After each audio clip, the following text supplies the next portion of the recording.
Welcome to For the Record, an unfiltered view on current trends and timeless advice for surviving in the aesthetics industry. Whether you're an injector, practice owner, sales rep, or marketer, it's time to set the record straight. Each week we cut through the chaos and showcase diverse perspectives and winning ideas from the best minds in the industry. I'm your host, Dr. Tiffany Hall, Chief Growth Officer at Aesthetic Record. Now, let's get started on this week's episode. Hey guys, welcome back to another episode of For the Record. And today we're going to dive into your practice. We're going to think about all the things that a consultant would do when she walks in the front door of your business to grow it, make it more profitable, make it more operationally fluid, and to make it rock. And so we have with us today a veteran of the industry. She's been around for about 8 years in medical aesthetics, even longer doing consulting. Put her toe in the water at Allergan, doing a lot of more Allergan-specific consulting when they were kind of the big guy in the market, but now moving on to independent med spas across the country, from the little bitty guys to the big guys, $10 million or more per year, doing a lot to help them with their financials, with their HR, really with everything in their practice from start to finish, including branding, marketing, social media, the whole gamut. And she's here today to talk to us, and we're thrilled to have Jessica Hunter on with us today of Hunter Consulting to give us all of her insights and her expertise. She's a fellow MBA, so a big business mind there, but has really been in this industry really since all of it started to evolve and change and grow. And so, Jessica, much like me, you've seen it from the beginning to what's happening now, and I'm sure you have a lot of good war stories to tell, but we're going to dive in today into what you're doing to help businesses to get better. But welcome to our show. Oh, thanks, Tiffany. That's so sweet. I feel like that was such a nice introduction. So anyways, great to be here. Happy to share what I know and anything that can help anybody with their practice. Well, you're our second Canadian connection this year on the podcast and this season. And I think it's fascinating to hear other countries, how they're doing things, what they're doing in their markets. But you've really cut your teeth here. And I think Allergan being on your resume obviously makes it different. It's a different perspective. I come from Galderma, so I know when you're, we were bitter enemies for many years there, probably probably the same time too. But I'd love to hear just some ideas of, or how you kind of got started here and what that takes, because I think a lot of us want to do better at business. A lot of practices do. Mm-hmm. As you even put on your website, they're very, very smart. They're, doctors and nurses, brilliant people, but this is not their wheelhouse, and it is ours. So how do you get started in consulting? How did you get started? And give us like the fast forward to 2024 and how you got here today. Well, I think, how I got started here, Tiffany, wasn't, probably the most conventional way that most consultants sort of get into the business. I was actually in healthcare. I was doing more like strategic planning, leading the sales team, more on like, the acute care side. So I was rolling out different, implementations, different strategies that we were doing, on the hospital side of things and care and that kind of thing. And I had been doing that for 10 years. And I was on a plane, traveling home one day and met a recruiter as we do, start, chatting and whatnot. And she had a position open for the last year where Allergan was trying to find somebody who, had business expertise to help their clients. And this is almost 10 years ago. So, at the time, Allergan was like, why don't we just hire somebody who knows how to run a business, knows how to make it, understand the financials and do the operations and make it really efficient, teach our clients, and they will buy more from us. And it was actually a really good premise, of course, because, at the time they were probably 85% market share. So, she kind of introduced me to Allergan and that's just kind of how I fell in, I always say, to this industry. And I came in and I absolutely cut my teeth with Allergan. They taught me a lot about the industry, and I went into their biggest players. And, these were businesses that were doing at the time, $5, $6, $7 million in revenue a year. And they were like, here, Jess, help these people, and of course they were brilliant people, surgeons and doctors and dermatologists, but they didn't ever anticipate to be an entrepreneur. So here they are, looking at P&L, profit and loss statements, and their accountants saying you're spending here too much and you're doing this. And, they were really confused on the business side. And so, having that asset where someone could come in and really, take a look at what was happening in their business and give actual direction and foundation of how to move forward and grow and scale, in a profitable way was, mind-blowing. So that's sort of how I started. And I spent 5 years there and absolutely, loved it. And it just kind of came to a point where, I was like, what, I kind of want to do this on my own. I kind of want to do this in my own path, in my own way. And my clients were pushing that. And that's kind of how I started my own firm. I just thought, well, if I could do this in the way that I thought would be the most beneficial, how would it be? And I really like the idea of being completely unbiased and having, no other sort of agenda or a hidden agenda to, sort of the advice and recommendations you give, because it's a sticky point when you're on the vendor side. You want to help as much as you can, but at the end of the day, your paycheck is being signed by somebody. So it is this sort of, tricky kind of place to be. And it's very liberating to be on a side where you can just truly say, and suggest anything you want. So that's sort of how I've come to be. Hunter Consulting's been years now, and primarily my clients are in the US now. I have long-term loyal clients in Canada that I help assist in different ways, but that's predominantly the market right now. And it has vastly changed since you were at Allergan. And so for those of you who may not know, but the PBC program came after Jessica was there. So maybe you were the one that trailblazed for them to say, this is a good thing, we should be doing it everywhere. But I think what you mentioned is so critical. I mean, I don't know about that, but I think what you mentioned about, the bias is true. I mean, although having come from a vendor as well, you want to help, you're in the practice, you're really trying to help them move forward, move the needle. But at the end of the day, you're answering to a different God, right? Someone else is signing your paycheck. And no matter how much you want to help them on a global scale, at some point you just gotta do what Daddy Gal or Uncle Allergan says to do. And so there is a part where you're kind of hamstrung.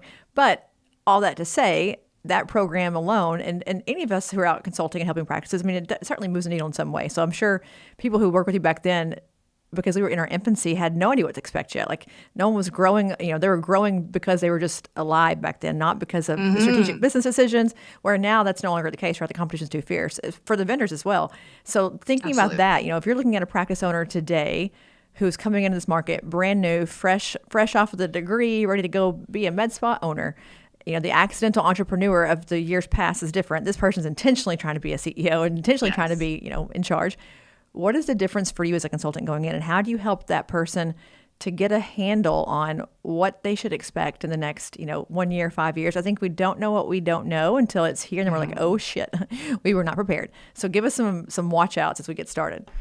Yeah, I mean, it is different for sure because you have these people that are entering into the market who are wanting to be entrepreneurs and have their own business. And like I said, I think 10 years ago it was more accidental. You had these doctors that were like, hey, I'm also going to do injectables and I'm going to offer, some different laser device treatments and I'm going to sell skincare. And it became a business when it was supposed to be sort of just a side addition to, maybe their dermatology services. So, yes, there's a little bit of difference, but I would say a lot of the commonalities are still there. You're still having medical professionals that just don't have that business background. So, when you're talking to them a little bit about, okay, well, tell me about, even the real general questions. Tell me about your revenue spread. So, where's your revenue coming from each month? Just those basic things that, sometimes they know, most of the time they don't.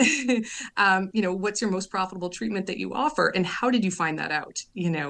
And what are your margins? So there's so many things that I think there's so many commonalities that haven't changed in 10 years. And yes, the market is competitive, but I think, one thing I always say to my clients is just really stay focused on, your own vision, your direction, and where you're going, because truth be told, I mean, that's the most important piece. You can get so sidetracked by what's happening in the marketplace, what's happening with your competition, what's happening just, at conferences. I mean, it's just so overwhelming and you really need to be laser focused. So, when I start working with a client, it's literally always the same. There's a financial dump that needs to happen. You have to understand where the business sits today before you can move forward. I mean, I just truly believe that.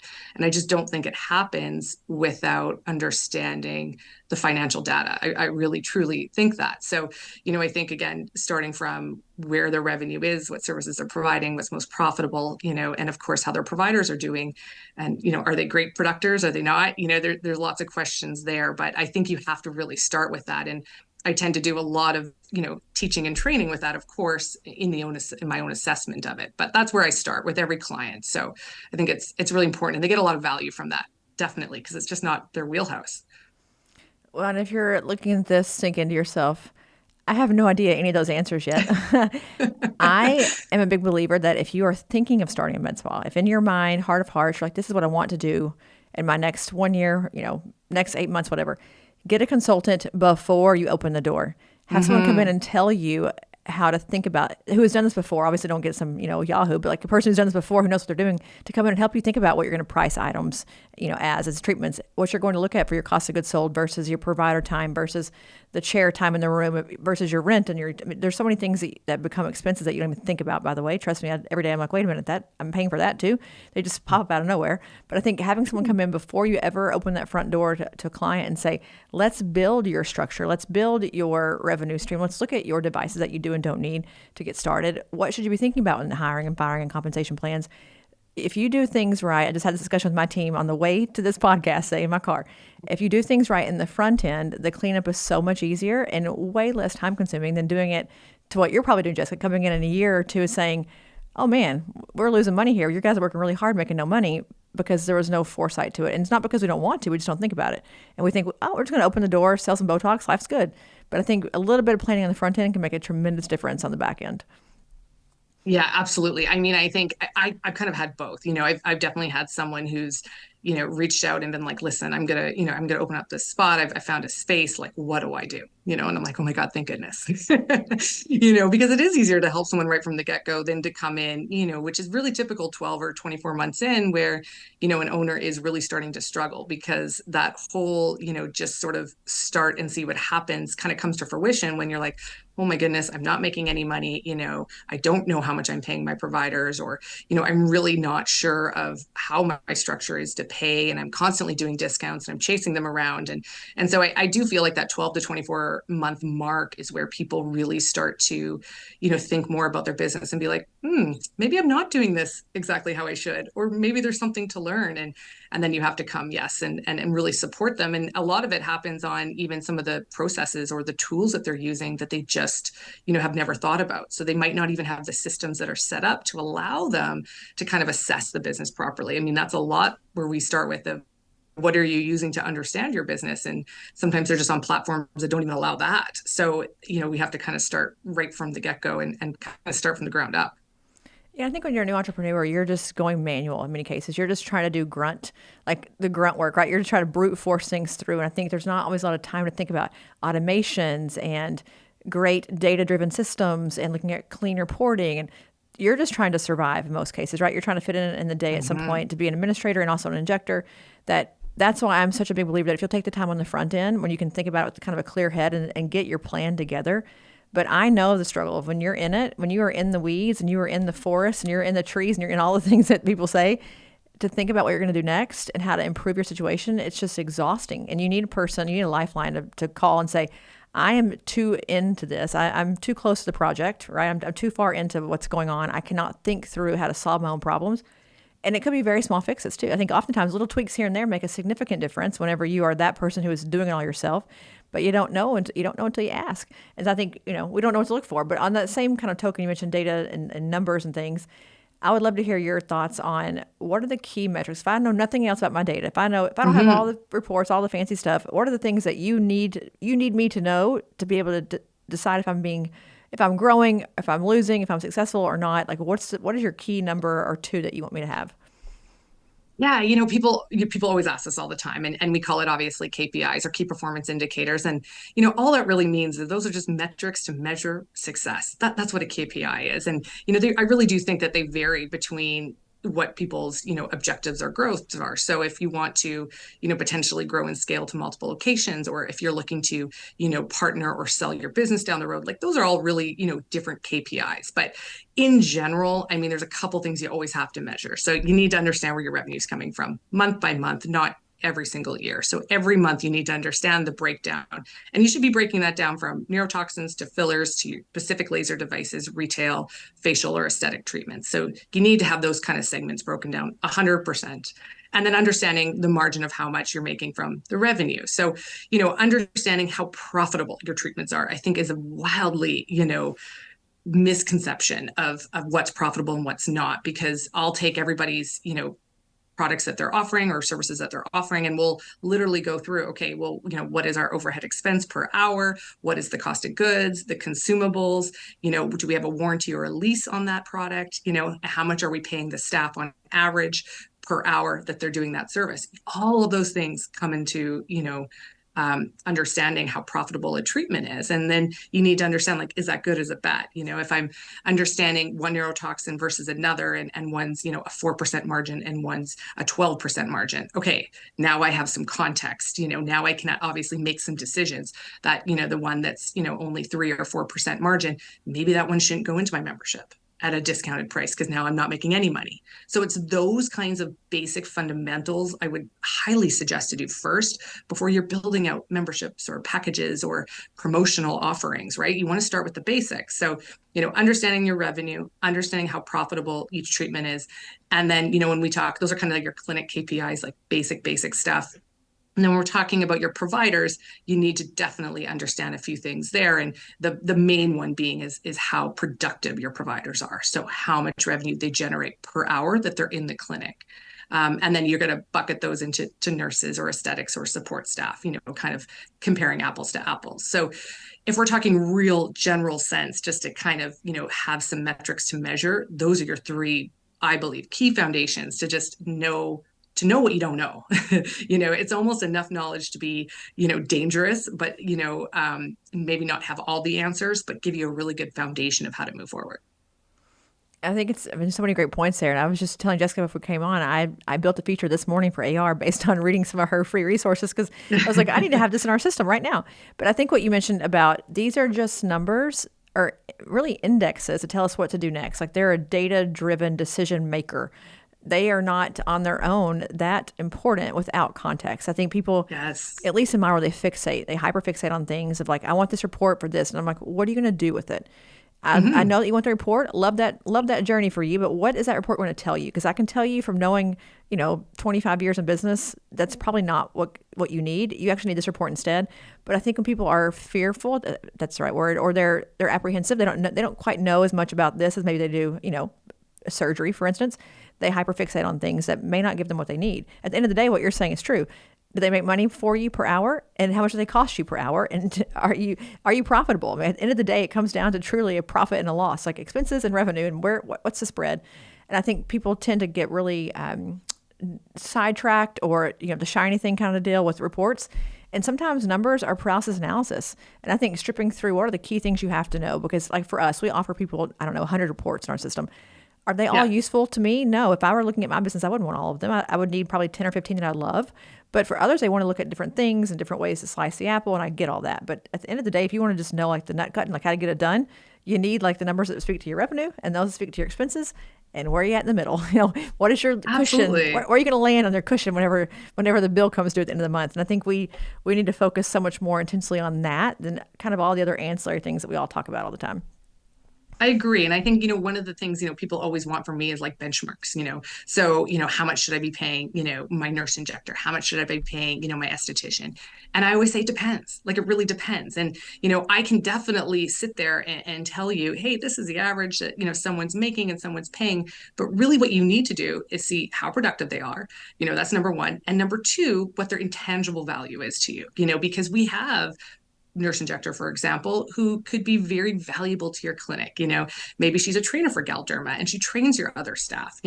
She, helps with the onboarding and she teaches. Maybe she, is an NP and she could be there, when you're not there as a medical director. I mean, there's so many different things, and so you kind of have those two folds. And so it's sort of the thing I always say. All of your staff, are treated fairly, but they're not all equal. And that's just the reality of it.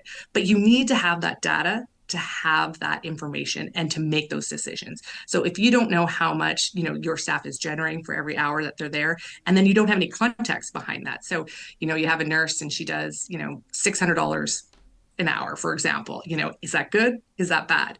Well, how many hours does she work? What's her expertise, her experience, what's her intangible value? And do we have 6 months of data to compare that to? Because anecdotally, I can give you some info. Sure. Is it good? Is it bad? I can kind of tell you based on her experience and maybe where she should be at. But really, let's take a look at, how has she progressed every single month? Is she getting better? Is she seeing more?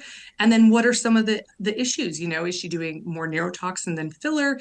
Does she kind of struggle with that? Is she a one syringe wonder? How do we bridge her to 3 or 4 syringes? have we given her the tools to do that? So there's just so many things that come down, I think, the path. And, when you kind of really, first do the data, but then, have someone that can walk you down, what does it mean, and how do we make it have some context so that you can make better business decisions with it? Because that is only one piece of it. You need to really understand. And like I said, have that context to kind of decide what to do with it.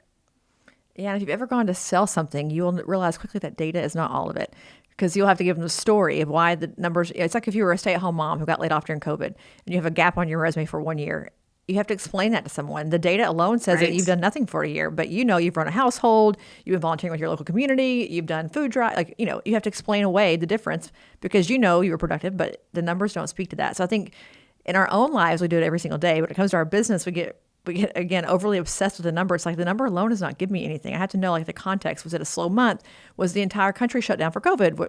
Is it January, July, Right. or June? Like, what's the context? I love what you said that we are treated fairly but not equally. I cannot stress that enough. And if you're listening to this podcast, put that on a tattoo on my forehead. Like, I cannot explain to you the difficulty that I face in trying to tell someone what that means. Of if a person is valuable to me as an employer, they are here every single day on time. They work on the crazy shifts nobody wants, like a Saturday morning that nobody else wants. They can sell. They can help coach others. They can mentor. I'm going to pay them more than someone doing the exact same job that they're doing who may not be anywhere near that, not as reliable, can't upsell. I have to be far more involved because there is a value to me and them being self-sufficient, self-efficacious, and just good. So while they may have the same exact title, I'm going to pay one more because they're doing a different version of that job. So I think as you look, if you're a nurse injector looking at what am I getting paid right now, compare apples to apples. To look at somebody down the street who's paying one thing and you're like, well, I don't get paid that, but is it the same job? It may have the same title, but is it the same job? And if it's not the exact same inputs and outputs, it's hard to compare what you're making because that employee who's making a lot more might be more valuable than you are to the organization.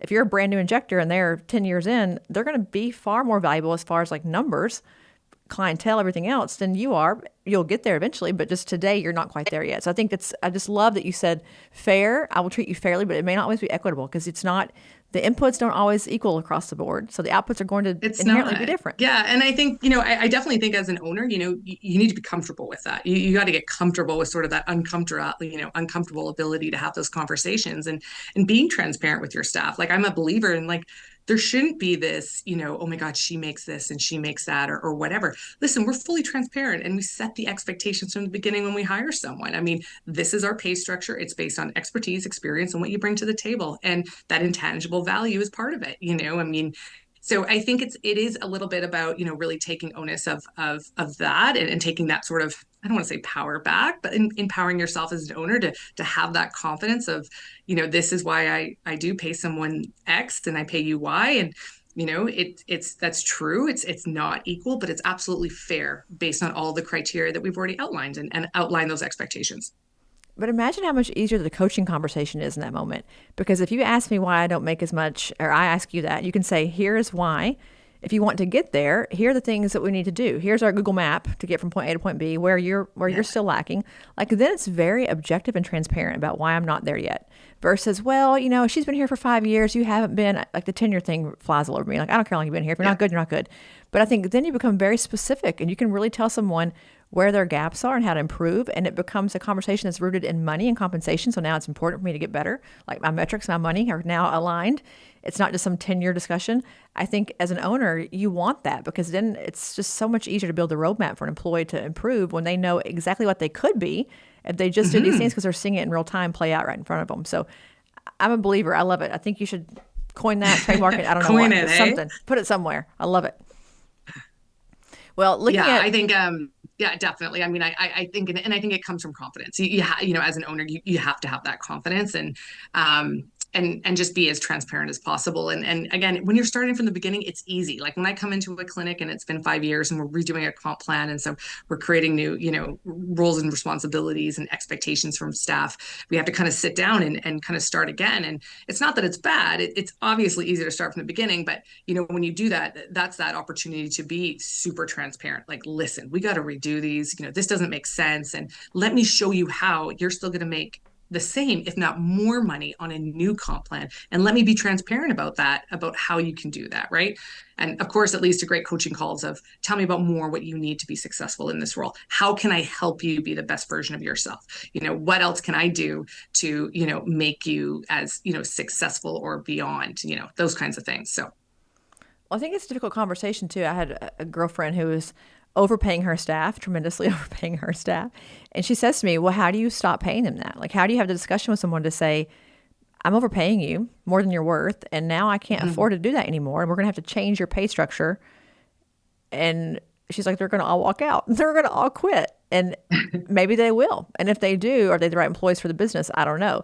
But when you're in a clinic talking to somebody with HR, HR, hours, commissions, bonuses, all the discussions, how do you start to help them understand managing others, not just from like managing their behavior, but managing the SOPs, the talent management, the talent development, the coaching calls, accountability. Like that's a giant discipline all on its own. How do you help somebody who's doing everything else also kind of figure out what that looks like? What are the key things I should know if I'm looking at my HR department saying, "Oh crap, I've got nothing in place. What do I do next?" yeah, I think it comes down to, start to kind of assess your staff. So I'm a big believer, as everyone knows, is, having someone external come and do your reviews once a year. So you have an external person come in and ask the really hard questions. And, it's funny because just this morning I'm talking with a client and they're sharing me what they do for an evaluation. And it's literally an evaluation, like, have you been on time? Are you, and these are like adult women that have been there for 10 years. What you don't need to ask is if you were on time or if you did the laundry, or none of that stuff matters. I mean, what you're really trying to kind of, if they're not doing those things, there's a different problem there. And what the questions you really need to ask is, tell me about how you're enjoying your role right now. If there's one thing I could take away from your roles and responsibilities in your current position, what would that be and why? How can I make you more successful? What tools and resources do you think that you need to be successful? It's asking those really good, engaging questions to figure out where they're at and what they need, and allowing them that space and time, which I think is our number one thing that we don't do, to actually answer. So a lot of times we do these reviews and they're super rushed, and we're just not giving them that sort of privacy, but B time to just divulge about what's really going on in their work life, personal life. They're there every day. We know what's going on with their husband, or we know that they're fighting with their sister, all those things. But what we don't really know is, how are they enjoying their role? And if they're not, tell me more about that. What can I take away tomorrow that would make you enjoy your role more? I mean, just asking those kinds of really great questions is going to feed you a ton of, information.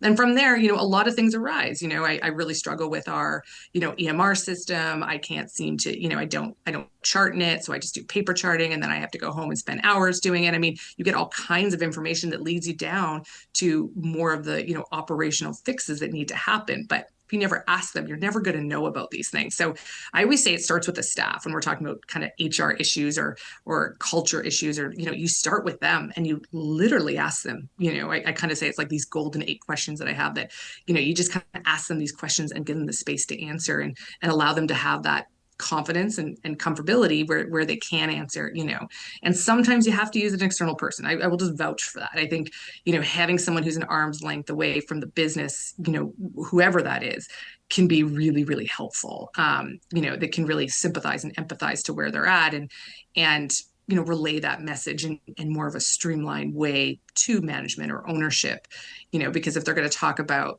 fighting with Susie the nurse, or how they don't get along, some of that stuff, what management probably doesn't need to hear. You don't need to go into detail about it, right? So there's just certain things that you can kind of leave out. Well, I think it's an interesting dynamic, because what you mentioned about having an external person come in, I completely agree, because you'll tell them the truth that you won't tell your leader, because you feel, whether retaliation is an issue or not, but it's just not comfortable to tell your leader, hey, I think you're running a shit business here. You won't say that, obviously. But I think the other part of it is what you said about asking the question as to why it's happening. Like if someone is late every day, my first question is like, why are they late? Not to go attack, like you're late again. Mm-hmm. It's like, why are we continuously late? Well, we've talked about this, it's an issue. Like what's going on? Well, I can't have childcare, get here until 5 o'clock, whatever, whatever the reasons are. It's like, oh, there's a whole underlying issue now that makes things more difficult for you. Let's push your shift back 30 minutes until you get your childcare resolved. Yes. Or something. Like there's a way to, I think, empathetically approach things that if you have not been exposed to leading people in your life, and this is, even if you're like a brand new people leader, that's not the typical thing you do. You typically say, oh, they're not doing it right, I'm going to go write them up. Well, the question as to why it's not being done well will tell you so much that you need to know about your business. Oftentimes here I pull the curtain back on things and I'm like, oh God, I don't want to know what's going on. I don't want to know the problem. But then I learn so much and we start to change processes and we start to do different things, and all of a sudden the business is better for it. Like that really bad thing that happened, people being late, whatever it is, has caused colossal change for the better, because we now have to address a different issue that was a byproduct of this, being late thing. And I think when you manage people, you have to be comfortable in doing that. Instead of arguing first, investigate, lead with the investigative idea first of like, why is it happening? Let's go fix the problem. But to that point, and this is to put you on the total spot here because I feel like you'll just tell us the truth. What if I want to fire someone? We talk about that here all the time. We have a whole process for offboarding, documentation and write-ups and the paper trails like as tall as I am. And in med spa, it's different, right? Because you've got patients there. You have to manage the public perception of things. They depend on that practitioner, so it's far more loaded. But how do you help an owner go through the idea to, first of all, decide, hey, you know what, it's time. We've been discussing this for 6 months. Get off get off the pot and do it. It's time to do it. Now, what do you do to actually make it happen and stay safe legally while you are making that transition? It's so funny because I think I'm definitely the one who comes in after we're doing staff reviews and assessment, and we're assessing their productivity, and then you get feedback from other team members about the person that I come to the owner being like, we've now had this problem for 6 to 12 months. And it's a personnel problem, and sometimes it's somebody who's been there forever. And, I think definitely it starts with a conversation for sure. And typically what I find is that person's just not happy there anymore. That's really what it is. And I think it's about having that conversation with them in terms of like, listen, let's talk about it. You don't seem happy. I know you're not happy. Is there anything I can do that would kind of change your attitude, your persona, your kind of, how you're approaching this business and working with others, or is it time for us just to go our separate ways? Because I'm also happy to do that for you. It's again, leading with empathy and understanding. And, they always say good leaders are those that are, very curious. So you're always kind of asking, seek to understand. And I think it's the same when you're letting someone go. So I think, when you're going through that process, it's first a realistic conversation with them and literally asking them, like, is this time for us to part ways? Because let's do that. And then there, again, legally, depending on what state you're in, there is a couple things that you have to be mindful of for sure. But I mean, you don't want to ever side, just kind of like, out of the blue, say to someone like, oh, it's time to go.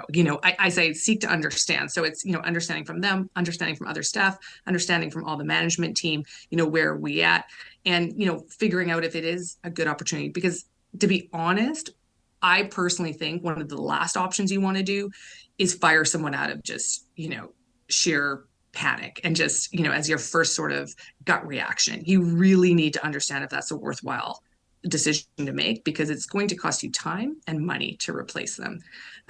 But, if you have someone who's obviously toxic to your culture and the rest of your staff is telling you, I can't be around this person, XYZ, whatever, and customer service is terrible. I mean, there's a whole plethora of things, then, it's just time to go. And like I said, I think you have that really honest conversation with them, and it's just that kind of mutual understanding of it's just time to move on. Happy to write you a reference letter, happy to, send some emails out for you if you'd like that as well. I know you're going to be fine. You're just not the right fit here right now. And that's sort of the difference in the conversation when we talk about, firing or letting someone go. It's, this industry is just way too close niche, and it's, you can't burn any bridge you have, nor do you want to, right? So. Yeah, it's very close knit. And I think for us, in my world at least, I'm big about like a development plan. Like, let's put you on a, we call it a PIP in corporate America, which sounds so bad, but we have employees here that turn it around. They just needed to know that they weren't doing enough. Like, it was like that moment of, oh crap, this is really serious. Let me get it together. And they flourished. They've become 10x more what they were before they started, with the PIP, because it's like, now I realize that there's stakes here, right? This is high stakes for me. And I think sometimes folks just need to kind of be like an electric charge, right? Like a jolt, like you do whenever, like a heart attack. They need like the paddles to say, oh gosh, I should probably get this together. And if I really want to stay here, I've got to prove it now, right? Because now my owner thinks that maybe we're not a good fit for each other, but I love it here. Let me act as if I do and like get it together. So I think there is a process. I think to your point, like cold I firing agree. someone, I would never do. But I think as a business owner who is looking at your staff, it's often the other problem that you mentioned, where it's like a cancer is invading your space. And because they've been here for a long time, or you're already frazzled and tired, and they're doing something to help in some way for the load, or they have their own patient list, it's really helpful for the bottom line. That cancer permeates and will take your business down faster than anything you could ever imagine. I'd rather have the cancer gone and have to build back better than have to, than have a person who's just destroying our entire culture. And I think that's something that's hard to decide to do at some point, to say, you know Yeah. what, the benefits outweigh the hurt I'm going to face when I do this. But if you don't do it, all of your good employees will leave too, because now they're getting infected as well. So I think that it's the hardest decision I hear from people every day. It It's is a like the really hard hiring and decision. firing. It's I just, hard. I hear this whole like, you want to, hire slow and fire fast. And I just think, I think sometimes, especially when we're dealing with, different generations who honestly are just, they were brought up differently, they work differently than maybe the owners come from a different generation. And so it's really like, it's a perspective thing. Like you really need to change your perspective on, how you're coaching and training other people that might not think the same way as you. So they might not go to work the same way as you. And that's okay. But what you need to do is you have to figure out not just what motivates them, what drives them, what lights their fire, what are they passionate about, and how can you help them, and it's always that saying of like, you ask a millennial what they want and they want beanbag chairs and free food. I mean, we're not going to ask, we don't want to ask it, what do you want? I mean, everybody wants free food and beanbag chairs and a lot of money, right? It's asking about like, tell me what you need to be successful. How can I help you? How can I coach you? What's your long-term vision? Do you want to be in this industry? Do you want to be in marketing? Like how do I get you there? And I think just being a little bit more, strategic and having that empathy and understanding of somebody is also really, really key, because we're so quick to label people and generalize situations when we don't understand them, right? So it is a little bit of just kind of that empathy of seeking to understand where someone comes from and how they were raised and how they approach things differently. Well, bringing it back to sort of the money discussion, if you bought a device that was 150 grand a year, or to buy, you would not try it out and then leave it in the corner to rot. I mean, you would like do your best to keep learning, training, figuring out who the patient base is, doing your marketing ads, doing your Google ads, because you bought this thing that costs a lot of money that now Right. it's in your charge. You have got to do something with it. You got the bill comes due every month, and you would spend time on learning, growing, and building out what you need to make that device successful. To me, and this is like going to sound awful given the context of what you just said about being, kind of fluffy, is we are all assets to the business, right? As an employee to this business, I'm an asset. I'm a money generating asset, or I'm a loss asset, right? I'm a business expense. Either way you go, you're one of the two. And if that asset is not performing, you need to either invest in making it better and more productive, more profitable, or you divest it and you move on. And there's a decision making process for both. If you have a stock portfolio somewhere in Wall Street, you know how this works. But you either invest or you divest. Like there really is no in between. You can't just hold on to it forever and pray it grows, because it won't. I mean, ask Warren Buffett, it won't grow. You've got to put forth effort. And at some point, just like that device has to have a little bit of nurturing, so do your employees. But at some point also, it's like, this is not the right thing for my people. Like I have a device that's, I'm in Florida and I have a laser that you can't use in the sunshine. Well, probably not going to work in Florida. So I think there's also a Right. part where you have to kind of cut your losses. But, at the end of the day, we're all like little dollar signs that walk around the practice, and you got to know what you're investing in, and is it going to turn a profit for you long term? Because I think in the hiring process, you kind of know that. You kind of get some indications there if they're going to be a long term play for you and they're going to invest in your business too. But yeah, I have a mindset about that it's you're either a plus or you're a minus for the business, and you gotta know where you want to be, and obviously put your money where your mouth is on that and decide what to do next. But speaking of all that, let's go to the next topic, because you do a lot of also like brand story marketing and kind of the practice image and who they are to the public, which I think also ties heavily into if you're profitable, you can afford to do more things. And if your folks are really good, you have a different persona to your patients. If you've got great customer service and great ambiance and a great experience, but how do you help a practice look at their business objectively and say your persona in the community, or what you're projecting to the public, is not ideal? Either clean up the reputation or get better employees. Like how do you start that discussion? Because it's oftentimes a little bit dicey to say who you are, who you think you want to be, are not the same person. We got to do some major image cleanup. Yeah, I think, listen, it always starts with really understanding their why. I'm a huge believer in really understanding your why. And it's not, oh, I do this because, I have kids and I want to feel really, great to provide for my kids. It's so much more than that. It's really understanding your purpose, your values, and your beliefs, and how that stems into what you spend your time doing. So I think, one of the things before we do any of that is we just come back to, like, why did you start this business in the first place? Because there's a reason, 100%. And you're going to say money, or you might say money or think money, but I guarantee you there's a lot of things you could have done for money. So why did you do this, particularly? And you get to the real root of why, someone is here, spending 80 hours a week, starting their own business in medical aesthetics. And, it might be because, they're, again, another female figure that really want to empower other women to feel great and confidence in their skin, and, kind of, take that power back, let's say, and, whatever. Or, you're someone who, has gone through the journey in this industry and seen how beneficial it can be. And, there's a variety of reasons, but I think, when you kind of really peel that back and you start with that's the start of all of, sort of your branding and who you are.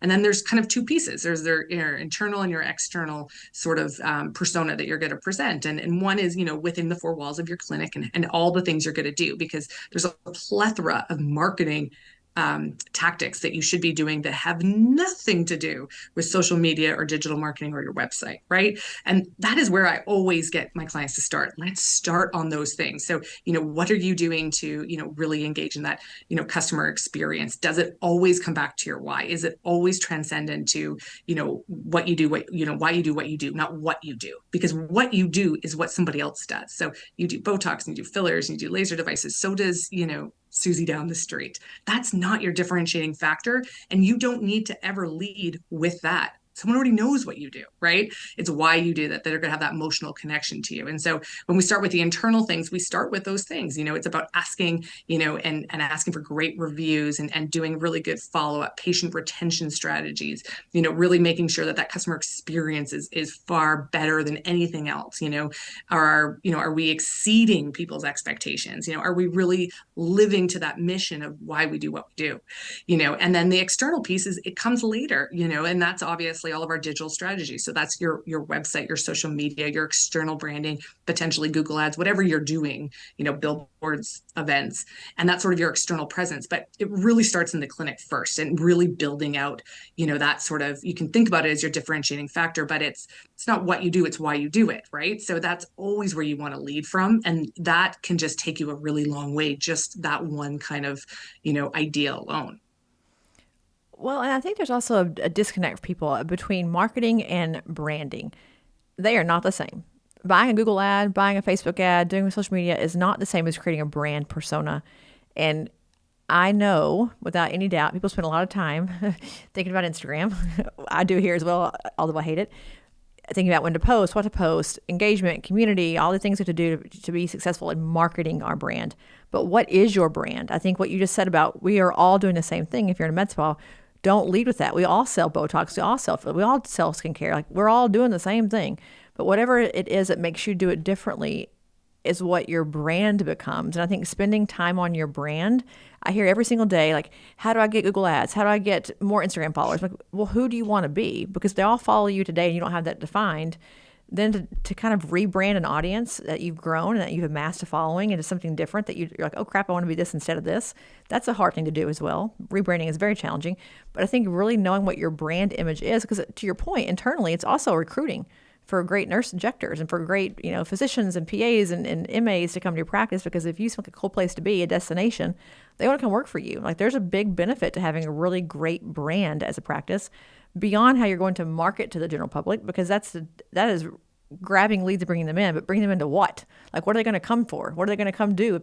If you project this amazing persona and they come to your front door and you're like a letdown, they're going to turn around and walk back out. So I think there is a part of it that we get kind of disillusioned. I do it here too. And I'm just like, oh, the brand, the voice, the colors, the brand.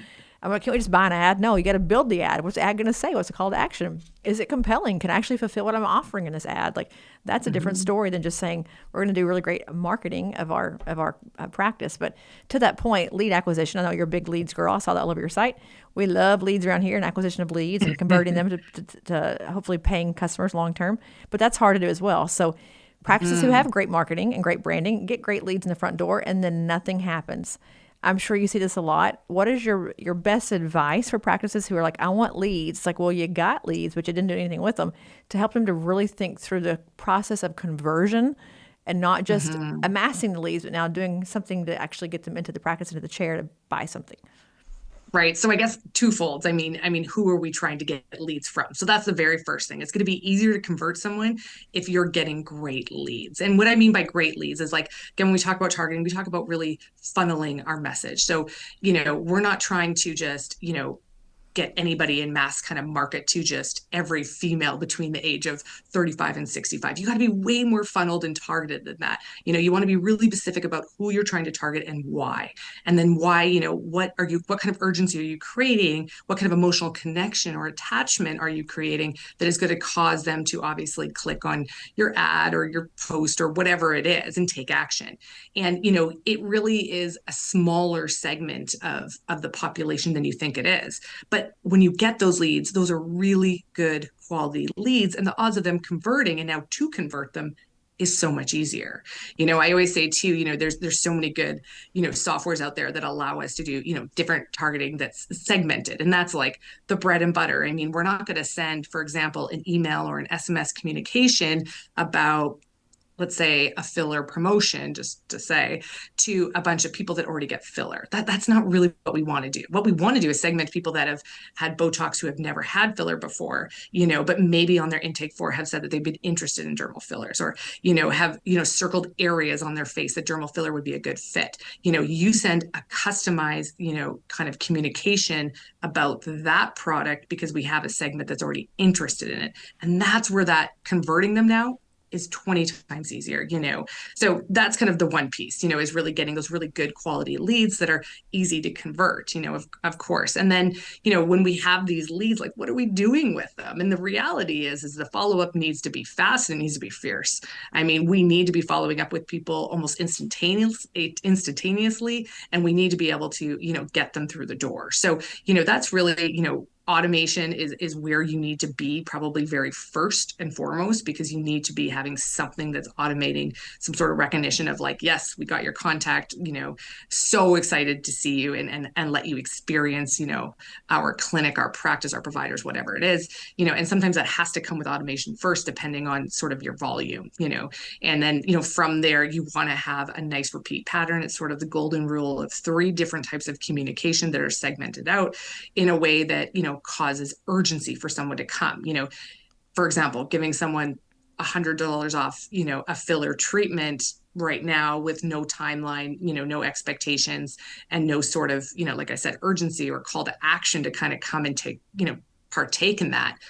It just kind of falls on deaf ears. I mean, it doesn't have any context to someone, right? So again, you always want to tie something where it is, sort of a tangible thing that they need to come and do, with a timeline. So, I think sometimes we're just sort of having this wide net, and we're just sort of like, oh my gosh, anybody or everybody, please come into our clinic. And then we're really shocked that when they get here and they come in for the consultation, they're not even really aware of what we do or how we do it or why we do it.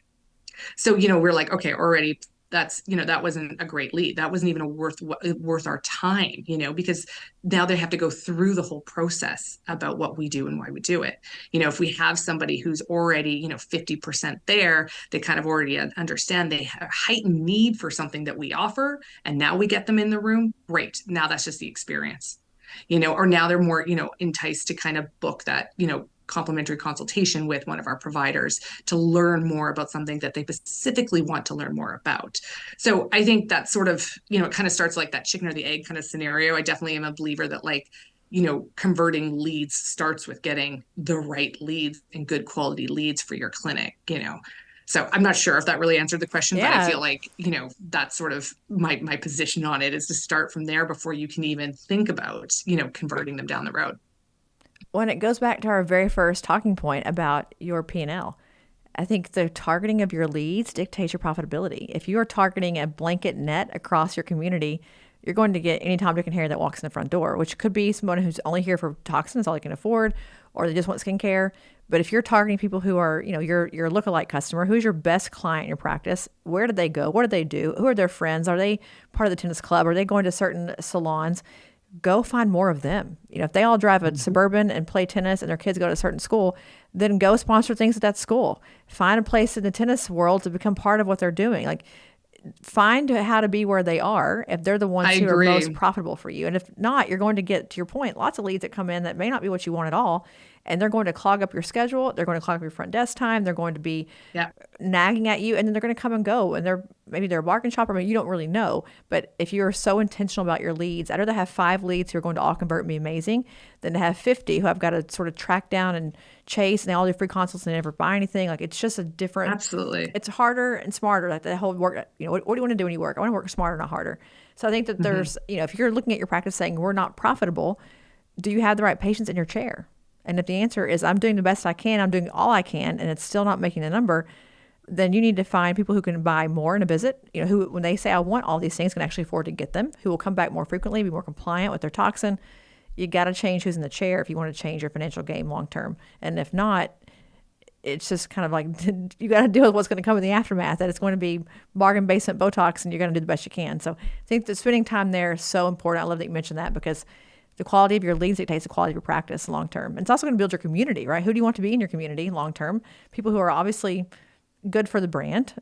Micro influencers even better. But there's a whole science to that too. I feel confident that leads are a place we are all failing because they just come in like crazy.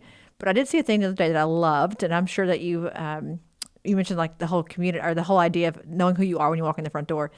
When you book with this practice, they send you over a funnel page. It has a video about their practice, who we are, and then like a get ready for your appointment with us, like get ready for your consult with us. Here's what you should be, thinking about before you come. Like, bring in pictures of who you like or things that you love or whatever, your previous experiences.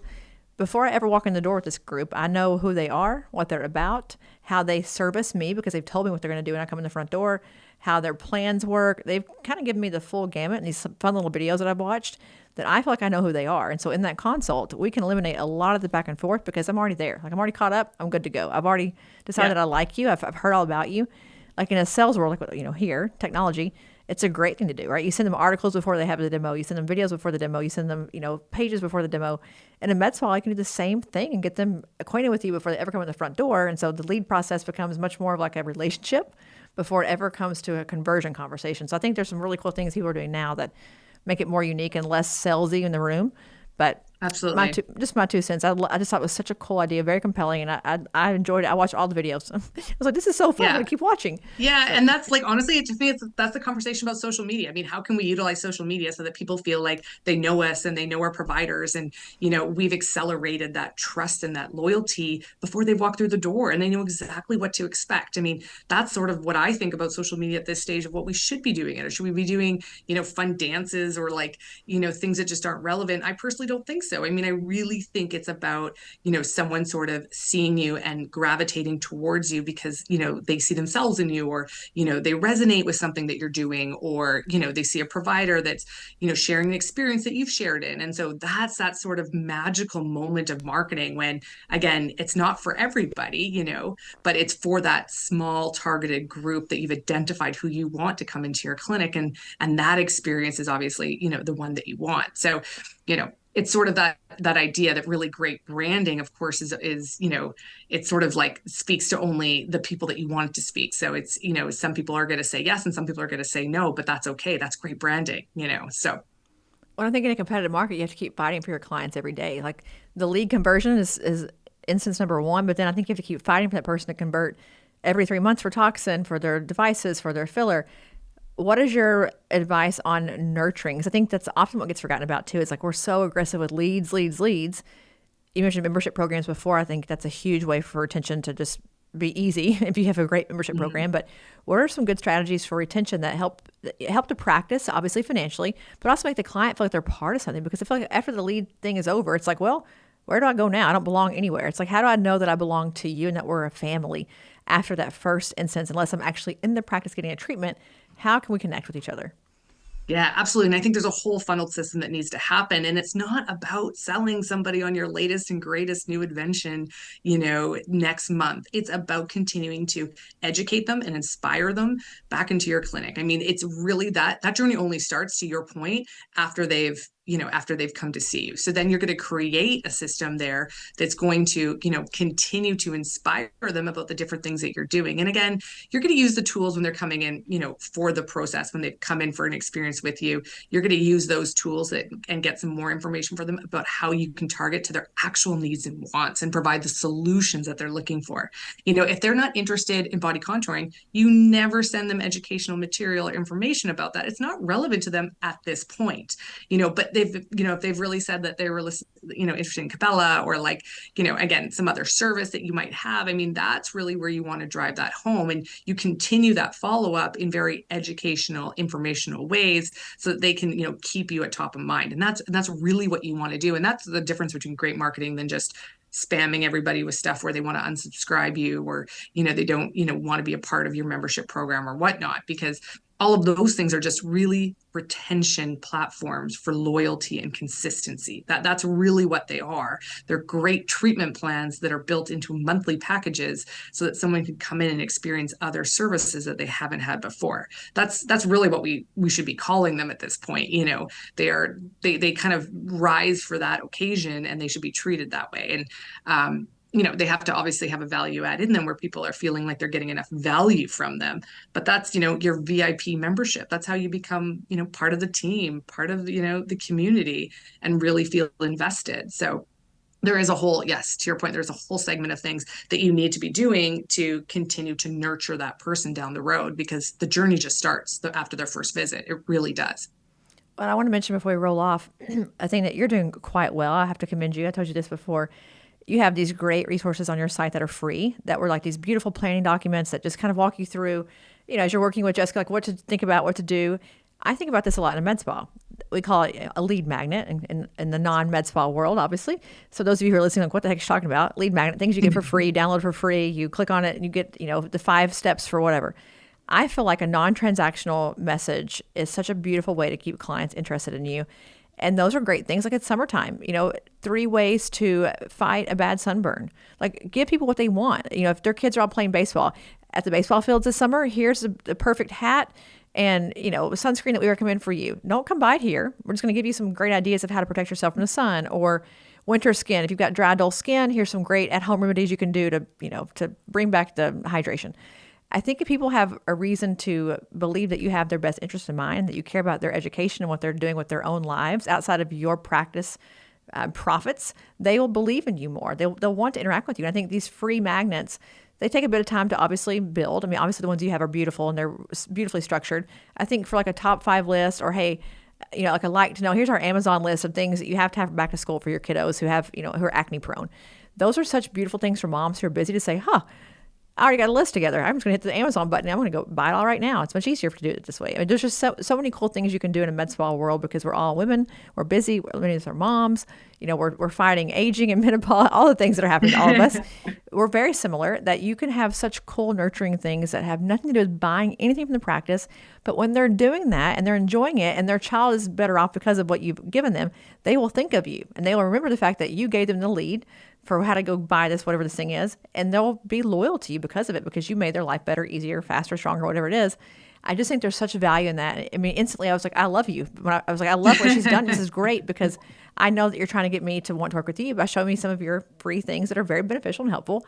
And now I'm like, if this is what she can do for free, what can she do if I pay her? Like, how much better can she possibly get? I think there's a part of that that's like a psyche that you want to know. If this is for free, like, man, I can't imagine how good she is if I pay her. She's going to be phenomenal. And it's the same way for a med spa. But I mean, I think it's just real. Yeah, it's just from leading from, you want to always just think of all your business decisions. You're trying to just lead from why you do what you do. I mean, I think that if you can lead from that, a lot of the decisions that you'll make along this journey will, lead you to good places, and people will connect with you, because at the end of the day, let's say, I don't know, 75, 80% of our, clients in the med spa world are female, and we make decisions emotionally, and it's not just female, but definitely females do. We could build emotional attachments. And so I think, you always want to think about that as, how are you really connecting with somebody, and is it authentic and genuine to what you believe, and they feel that, of course, right? So it's an important thing to do.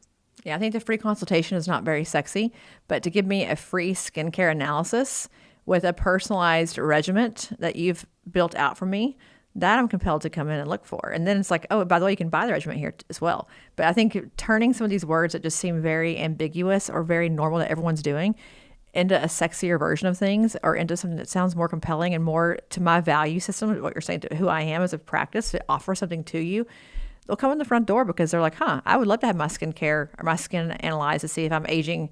Do I have dark spots? Do I have all these issues? And by the way, I would love to see what you think I should get to fix it, because I don't know the answer. And I would never, and I'm not going to book with the esthetician on my own because I'm scared of what I'm going to find out. But this being free seems low risk. And now we get a whole plan. We buy products. We have, facials and things coming up because someone said to me, I have an idea of what you think what you're scared of. Let me solve the problem for you at no cost. And then we'll go from there.